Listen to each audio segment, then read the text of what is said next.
في خطوة وصفت بالمفاجئة وغير المسبوقة، أقدمت السلطات الإسبانية مؤخرا على إزالة علمها الوطني من جزيرتين صغيرتين تعرفان باسم البر والبحر. في هذا الفيديو تحدث الإعلام الفرنسي على العلاقات المغربية الإسبانية، معلقاً على الأحداث الأخيرة التي تتعلق برفع الإسبان العلم الإسباني من على جزر محيطة بشمال المغرب، بالضبط قرب مدينة الحسيمة. هذه الخطوة حسب تعتبر غير مسبوقة بسبب الصراع التاريخي حولها.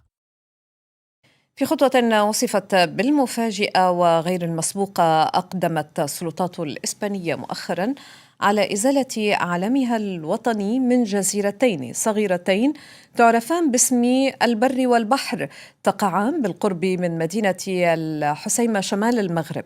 القرار أثار تساؤلات عدة حول خلفياته، خاصة في ظل حساسية الموقع وامتداد النزاع التاريخي بشأن السيادة على هذه الجزر، حيث أن العلمين الإسبانيين اللذين كانا يرفرفان على الجزيرتين لأكثر من 20 سنة تم إنزالهما دون إعلان رسمي أو تعليق من مدريد، وسط ترجيحات بأن الخطوة قد تفسر كإشارة دبلوماسية ضمنية.